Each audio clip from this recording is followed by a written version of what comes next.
Freddy Joris, verviétois passionné, historien engagé, est sur la liste écolo à Verviers en vue des élections d'octobre. Freddy Joris, c'est mon père.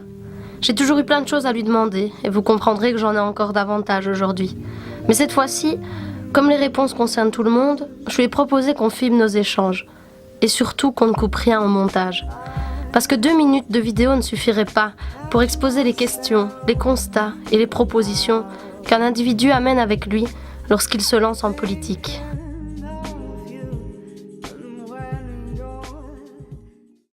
Avant de démarrer, je voudrais qu'on revienne sur le titre que tu as annoncé sur ta page Facebook. Oui. Croustillante vérité sur fond de Vitamini ou sur canapé de Vitamini. Je crois maintenant un peu plus comprendre le titre, mais est-ce que tu pourrais quand même l'expliquer pour qu'on soit bien clair? Oui, ben voilà, donc on a visité déjà le bureau, puis la bibliothèque, et puis maintenant, on est, tu sais bien, c'est le petit living, la pièce de jeu, c'est là que vous jouiez jadis, c'est là que les petits-fils, Valentin, Lucie, jouent quand ils sont ici. Alors donc, oui, il y a la collection de Vitamini derrière, ça mettra plus de couleurs. Il n'y a pas que des bouquins dans cette maison, même s'il y en a que dans cette pièce-ci. Alors, croustillante vérité, parce qu'effectivement, on va évoquer 3 dossiers, sur lesquels je voudrais quand même mettre quelques vérités qui toquent le verviétois soit bien au courant. Ah oui, la dernière fois, on avait parlé du Grand Théâtre et de Biolay, mais je vois que apparemment, tu évoques de parler aussi du solvant. Pourquoi Oui, c'est ça. Je voudrais redire un mot sur le solvant, juste parce que, on est au week-end du patrimoine, quand la vidéo va être diffusée.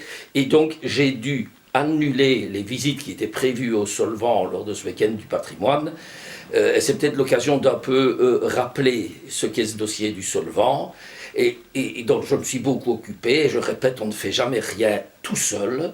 Mais ceux qui veulent savoir un petit peu déjà ce que j'ai fait sur Verviers, je renvoie à nouveau à mon site et dans ma quinzaine de réalisations verviétoises, il y a celui du solvant. On peut démarrer par là alors? Oui, tout à fait. Okay. Et le solvant, en fait, ça a démarré il y a 16 ans.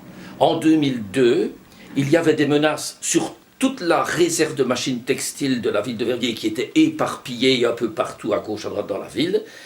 Et la ville voulait récupérer les espaces où ces machines étaient entreposées et il y avait un risque de les envoyer à la ferraille.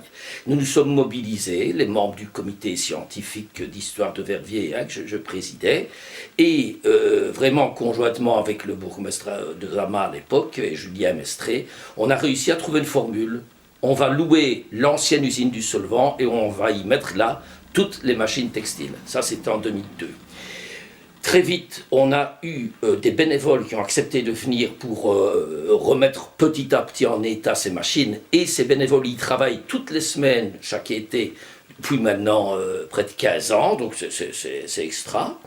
On a fait des journées portes ouvertes, 6, en 2004, en 2009, en 2011, donc vraiment assez rarement. Et puis alors, coup de tonnerre, en 2014, voilà que les bâtiments sont en vente. Et moi, en 2012, j'avais déjà proposé à mon ministre, et si on achetait le solvant pour pouvoir aussi y entreposer une collection de machines d'imprimerie qui appartient à la région Wallonne. Et les bâtiments sont en vente en 2014. Alors là, on est passé près de la disparition, puisque l'échevin du tourisme de l'époque, je ne vais pas citer son nom, il était de liste pour ses prochaines communales. Après avoir visité, lui a décrété que c'était de la ferraille sans intérêt, alors qu'il y a des machines vieilles de 2 siècles qui ont été construites par Cockerill, le fondateur de la sidérurgie en Europe, voilà. Et que l'essentiel, c'était qu'il fallait que des investisseurs viennent, donc ça volait à nouveau pas très haut. Ça montre toute la difficulté à se battre pour le patrimoine et la culture dans une ville comme la nôtre. Et heureusement, et encore une fois, pas tout seul, grâce à mon ministre et à Verviers, grâce à l'échevin Hassan Haïdine, qui a vraiment été extra dans ce dossier-là, comme paraît-il, il est très apprécié dans beaucoup d'autres. On a réussi à faire en sorte que la ville et la région rachètent le site ensemble, si bien que désormais tout ça est protégé. Alors la région doit donc venir installer ces machines d'imprimerie. En vue de ça, elle procède pour le moment à une étude, ce qu'on appelle une étude de stabilité, c'est-à-dire voir tout ce qui doit être conforté avant de ramener à nouveau des tonnes et des tonnes de machines, pas de ferraille, mais de machines d'imprimerie qui ont aussi 200 ans d'histoire.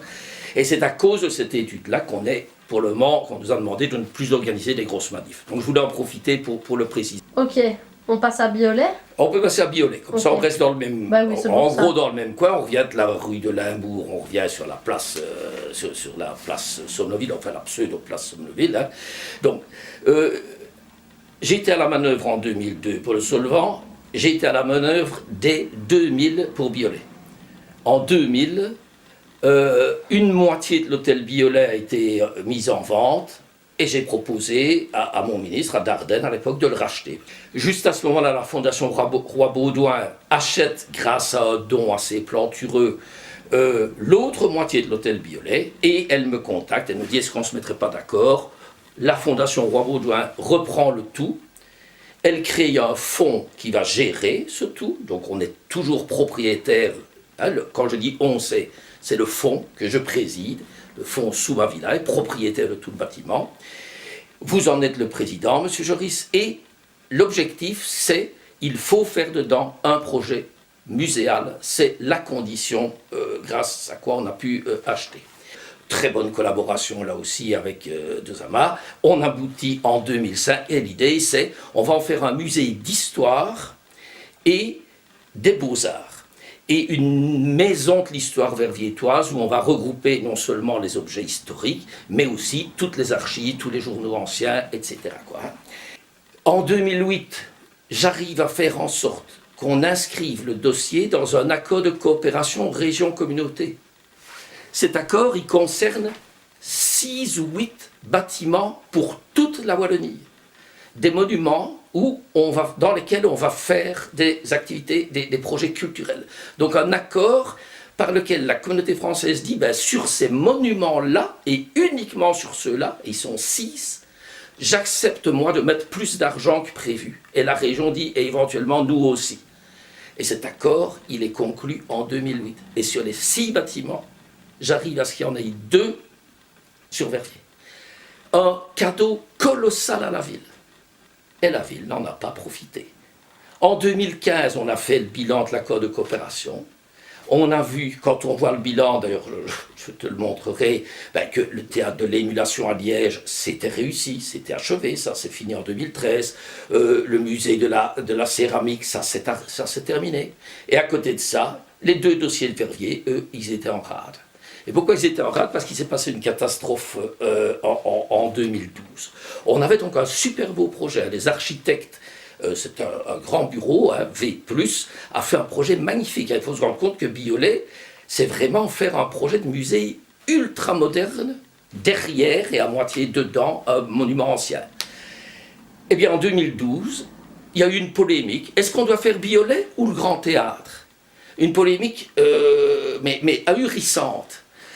Et on a interrogé tous les politiques. Qu'est-ce que vous en pensez? Dezama et moi, enfin moi pas comme politique, on a dit tous les deux la même chose. C'est une ânerie sans nom de vouloir choisir entre les deux. Mais réellement, une ânerie sans nom. Et tout un tas d'autres sont tombés dans le panneau. Pas tous, il y a certains, par exemple le leader MR, enfin Maxime Deger, a dit oui, c'est d'abord le Grand Théâtre, mais il ne faut pas oublier quand même le musée Biolay. À côté de ça, il y a l'échevin CDH de l'urbanisme. Ah non, c'est 500 fois le Grand Théâtre, Biolay, on n'en a rien à cirer, etc. Et depuis ce moment-là, c'est donc depuis 6 ans, le projet a été étouffé par la ville, étouffé, il n'avance plus, ou très très très lentement. Et j'ai eu beau me battre et expliquer, envoyer des documents, etc. Et il a bel et bien été véritablement saboté. J'ai discuté avec la ministre de la Culture actuelle pour lui dire, mais Alda, quand est-ce que tu vas débloquer ce truc? Ah, le jour où le CDH me parlera d'une même voix. Quand je dis, je suis prêt à débloquer, il y a un qui me dit, ah mais non, il ne faut pas. Et enfin bref, il y a même un échevin. Il a été jusqu'à proposer à Poli Andriane, qui se trouve juste à côté de louer le bâtiment pour 30 ans, pour rester en ville.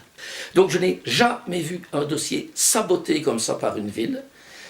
Alors du bout des doigts, comme par hasard, il y a 3-4 mois, le dossier a été, comme par hasard, débloqué. Allez, on va reprendre les études, mais on a perdu 6 ans.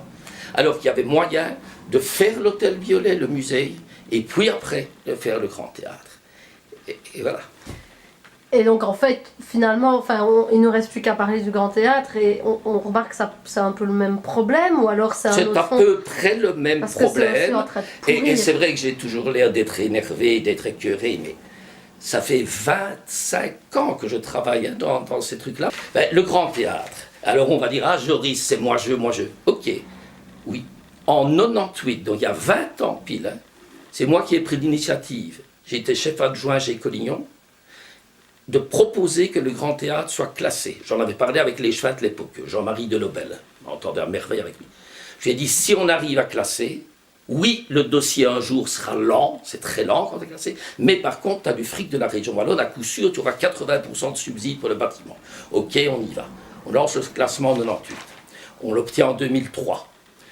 En 2000, je vois... Il y a un changement de majorité, De Zama devient bourgmestre, je reçois 2 membres de son équipe à Namur dans mes bureaux, et je leur explique, bon maintenant, sans même attendre le classement, préparez déjà un dossier pour désigner un architecte, c'est la toute première chose. Parce qu'après, une fois l'architecte désigné, il faut compter qu'il peut se passer 7-8 ans avant que les travaux ne commencent. Ah bon, oui, allez-y. Et 12 ans après, je dis bien 12 ans après, hein, 2000-2012, l'architecte n'était toujours pas désigné. Et j'avais, vu que ça tournait en couille, comme on dit, hein, j'avais fait mettre le Grand Théâtre dans l'accord de coopération. Ça veut dire que je savais qu'il y aurait non seulement de l'argent de la région pour le monument, mais aussi de la communauté en plus, à coup sûr. Et malgré ça, ah non, ça n'avançait pas trop. Je crois que les Schwinn, plus tard...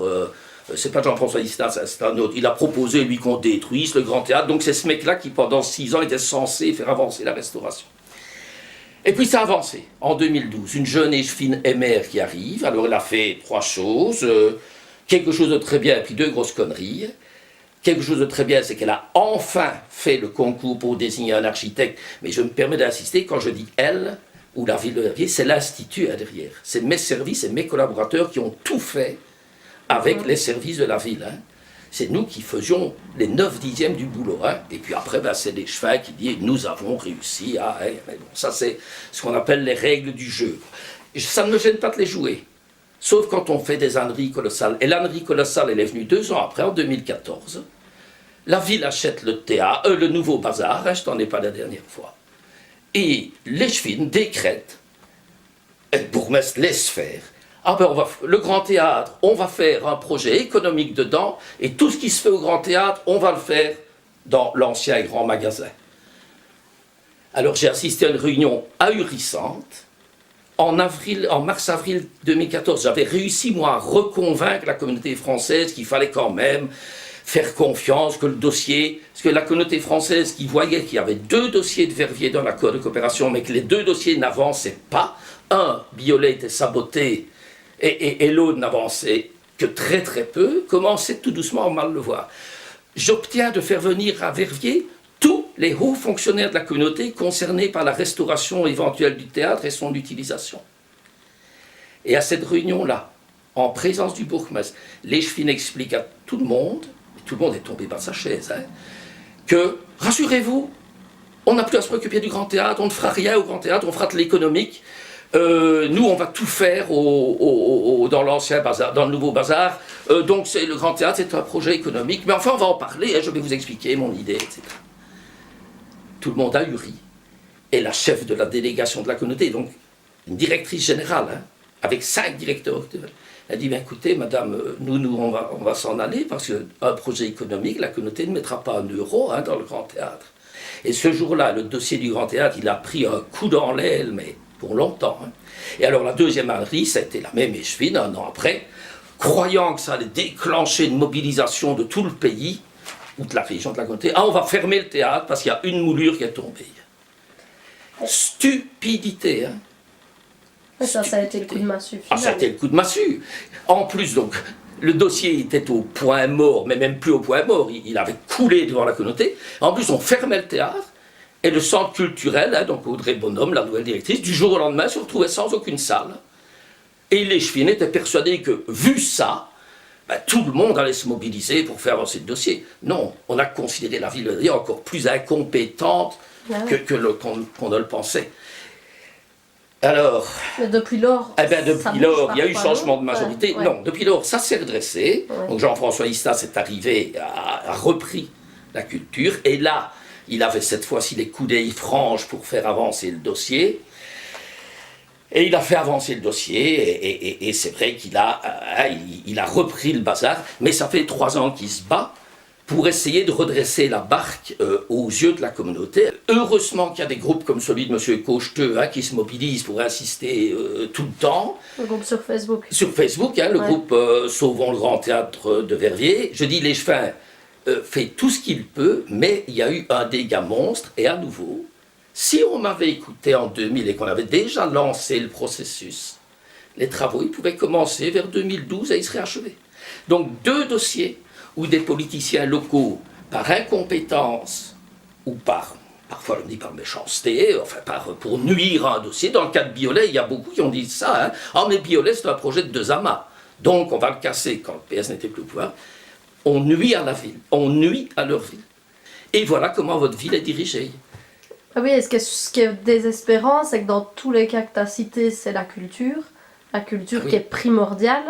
Et on s'était dit qu'on pourrait peut-être un jour en parler dans une vidéo, et je me dis que ça pourrait faire parfaitement lien si on en parlait la prochaine fois, On en parlera la semaine prochaine. pour compléter le propos. Et je crois que ça vaudra la peine d'aller plus loin. Et là, à nouveau, ici, je viens de dénoncer les 2 scénarios absolument catastrophiques. Et comme on alterne, la semaine prochaine, je ferai plutôt alors une série de propositions autour de la culture et peut-être du tourisme qui, à mon avis, doit aussi promouvoir ça. Voilà. Parfait, on fait ça. Allez, on fait ça. Allez, Ciao. ciao.